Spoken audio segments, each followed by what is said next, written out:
예수님의 재림은 도대체 언제 이루어질까요? 놀랍게도 날짜보다 기다리는 사람의 오늘을 더 많이 말하랍니다. 재림은 예수님이 다시 오시는 사건입니다. 예수님은 역사를 끝내고 세상을 바르게 심판하십니다. 이 질문은 단순한 호기심이 아닙니다.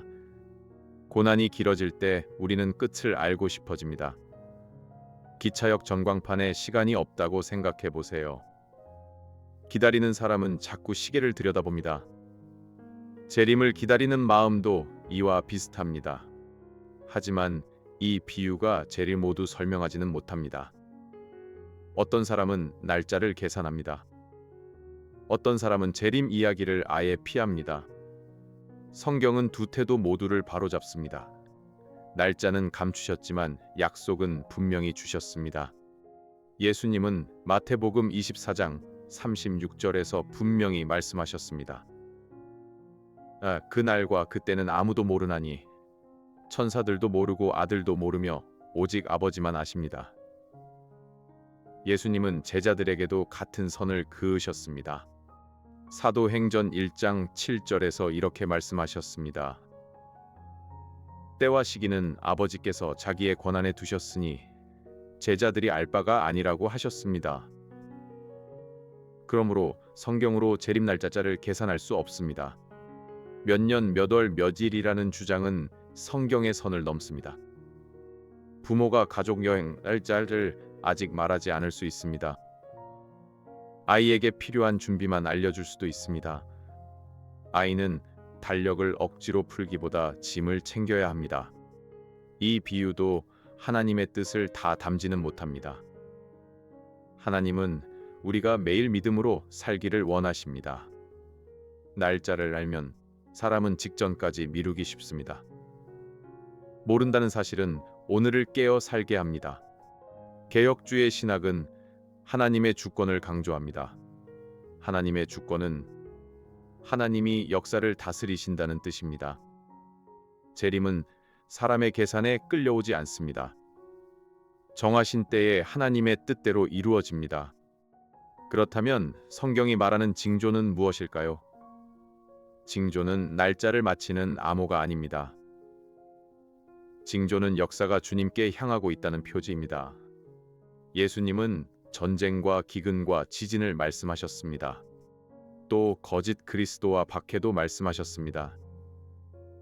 하지만 마태복음 24장 6절에서 덧붙이셨습니다.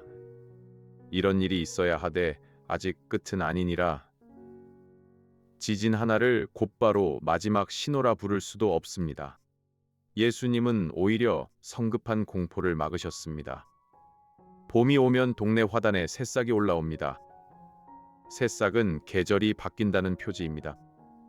하지만 새싹 하나로 비 오는 시각을 알 수는 없습니다. 재림의 징조도 이 비유와 비슷한 면이 있습니다. 물론 자연의 계절과 하늘과 하나님의 때는 완전히 같지 않습니다. 예수님은 마태복음 24장 14절에서 말씀하셨습니다.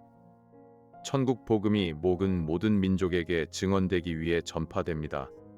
그제야 끝이 온다고 하셨습니다. 이 말씀은 선교 통계를 계산하라는 명령이 아닙니다.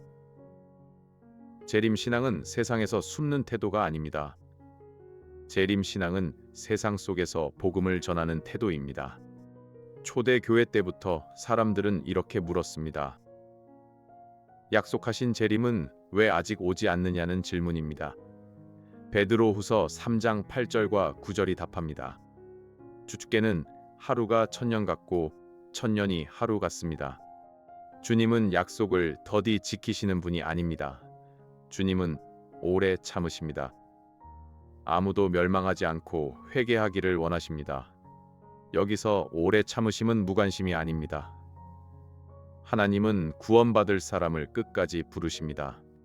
저녁 식탁에서 가족 한 사람을 기다려 본 적이 있지요. 밥이 식어도 자리를 남겨두는 데는 이유가 있습니다. 사랑하는 사람이 돌아오기를 바라기 때문입니다. 이 비유는 하나님의 인내를 작게 보여줄 뿐입니다. 우리가 지연이라 부르는 시간이 있습니다. 하나님은 그 시간을 구원의 기회로 사용하십니다. 오늘 우리도 다시 회개할 수 있습니다. 하나님의 섭리는 멈추지 않았습니다. 섭리는 하나님이 세상을 붙들고 이끄시는 일입니다. 눈에 띄지 않아도 하나님은 역사를 목적지로 이끄십니다. 창조부터 이어진 구원 계획의 완성입니다. 사도 바울은 데살로니가전서 5장 2절에서 말합니다. 주의 날이 밤에 도둑같이 이를 줄을 안다고 했습니다. 이 말씀은 예수님이 악하게 오신다는 뜻이 아닙니다. 사람들이 예상하지 못할 때 오신다는 뜻입니다. 아침 출근 전에 갑자기 수도 검침원이 올 수 있습니다. 집이 늘 정돈되어 있다면 크게 당황하지 않습니다. 하지만 방문 직전에만 치우려 했다면 마음이 급해집니다. 이 비유도 재림의 놀라움을 전부 담지는 못합니다. 바울은 성도에게 공포를 주지 않았습니다. 데살로니가전서 5장 4절에서 말합니다. 성도는 어둠에 있지 않기에 그 날이 도둑처럼 덮치지 못합니다. 성도는 그리스도께 속해서 준비된 사람입니다. 우리의 안전은 종말 지식의 양에 달리지 않습니다. 우리의 안전은 예수님의 십자가와 부활에 달려 있습니다. 심판은 불공평하지 않습니다. 사도행전 17장 31절은 하나님이 한 날을 정하셨다고 말합니다. 하나님은 예수 그리스도로 세상을 공의로 심판하십니다. 공의는 누구에게도 치우치지 않는 바른 판단입니다. 예수님의 부활은 그 심판의 보증입니다. 빈 무덤은 역사가 목적 없이 흐르지 않는다고 말합니다. 어떤 사람은 성경이 모호하니 재림도 꾸며낸 이야기라 말합니다. 하지만 날짜를 감춘 것과 사건을 흐린 것은 다릅니다. 우리는 생일 날짜를 알아도 그날 일을 모두 알지는 못합니다. 반대로 날짜를 몰라도 약속한 만남을 믿을 수 있습니다. 이 비유는 믿음의 모든 근거를 대신하지는 못합니다. 예수님이 실제 역사 속에 오셨다는 사실에 기대고 있습니다. 예수님은 십자가에서 죽으셨고 다시 살아나셨습니다. 처음 오심이 실제였다면 다시 오심도 빈말이 아닙니다. 또 어떤 사람은 재림을 말하면 현실을 피하게 된다고 합니다. 하는 종말론은 실질적으로 그런 결과를 만들 수 있습니다. 그러나 성경의 재림 신앙은 정반대입니다. 주인이 돌아온다는 것을 아는 일꾼은 일을 버리지 않습니다. 맡은 일을 더 정직하게 돌봅니다. 마태복음 24장 46절은 충성된 종을 복되다 하십니다. 주인이 올 때 맡은 일을 하고 있었기 때문입니다.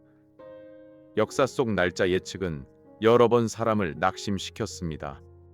그 실패는 예수님의 약속이 실패했다는 증거가 아닙니다.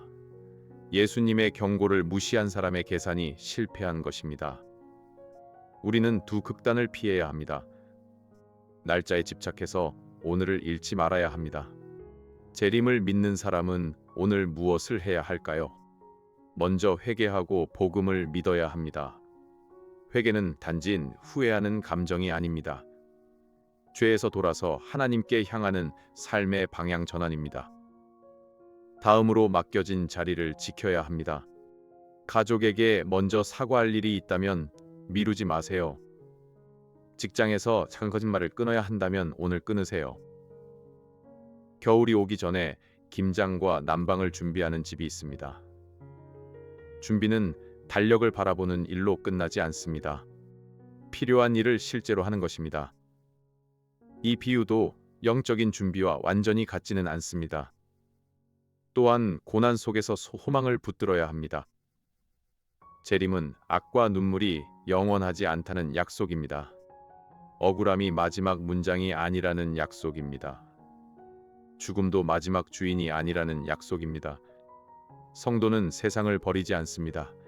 성도는 새 하늘과 새 땅을 바라보며 오늘을 섬깁니다. 정직한 노동과 이웃 사랑은 헛되지 않습니다. 주님이 모든 것을 바르게 하실 것이기 때문입니다. 그래서 재림은 언제 이루어질까요? 정확한 날짜는 아무도 모릅니다. 그러나 하나님이 정하신 때에 반드시 이루어집니다. 요한계시록 22장 20절에서 예수님은 말씀하십니다. 내가 진실로 속히 오리라. 교회는 이렇게 대답합니다. 아멘. 주 예수여 오시옵소. 이 대답은 세상이 무서워 도망치겠다는 말이 아닙니다. 예수님을 사랑하며 충성하겠다는 고백입니다. 오늘 우리의 식탁과 일터와 교회에서 충성하겠다는 고백입니다. 날짜를 알고 싶은 마음보다 더 중요한 질문이 있습니다.